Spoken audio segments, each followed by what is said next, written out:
Hey guys, I'm here with the September Hernando County real estate update, and it's an interesting one this month, and it's going to give us a good indication as to where we might be going over the last quarter of the year here. So let's dive right in. As always, we look at the active listings first. How many are available for sale in Hernando County currently? And we're actually starting to see a reversal of the trend that we've been seeing pretty much since March now, where the inventory's been going down, down, down, and we're finally seeing the inventory go back up. So we are at 547.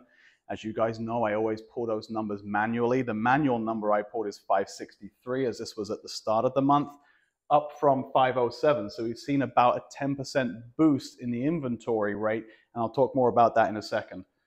The sold homes, so this is how many homes are currently closing in a 30-day rolling period. That number is actually down to 249 from 265.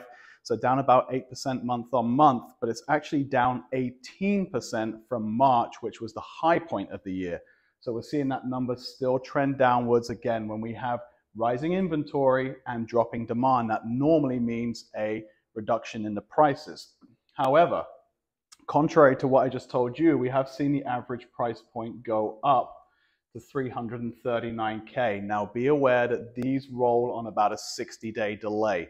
So if a home goes under contract today, we won't see that average price data come into effect for about 60 days. So I expect to see this go down for the last 3 months of the year here. Certainly as we see what's been happening in real time in the market, I would expect that trend to go probably below this number before the end of the year here.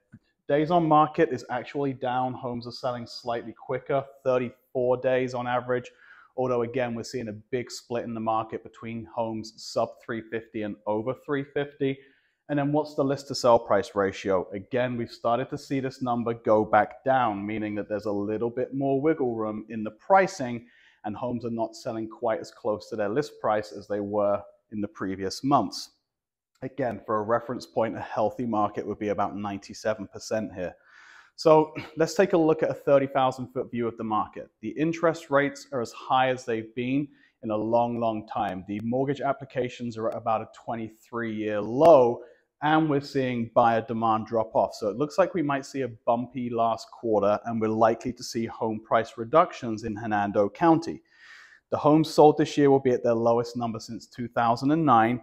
Home sales will be down about 16% this year, which was down 20% from the year before.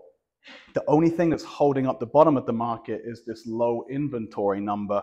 Again, 1,400 would have been a healthy number of homes for sale. 1,200 would be getting slightly low. So 547 is super low inventory still, even though we're seeing that move back up. One final thing to note about the market is we're seeing the new builders take a stranglehold on the market as they offer reduced interest rates using their preferred lender, closing cost concessions, and they're more able to adapt their pricing than the average resale seller is. So builders starting to get a big slice of the market. I read somewhere that 1 in 4 homes sold in Florida at the moment is a new build. So hopefully this tells you a little bit about where we're at, where we may be going over the last quarter of the year. If you have any questions as to how this affects you as a buyer or seller, as always, reach out to us. We're real estate nerds. We love to talk about it. It's time to love where you live. I'm Ross Hardy from the Hardy team. Hope you enjoyed, everyone.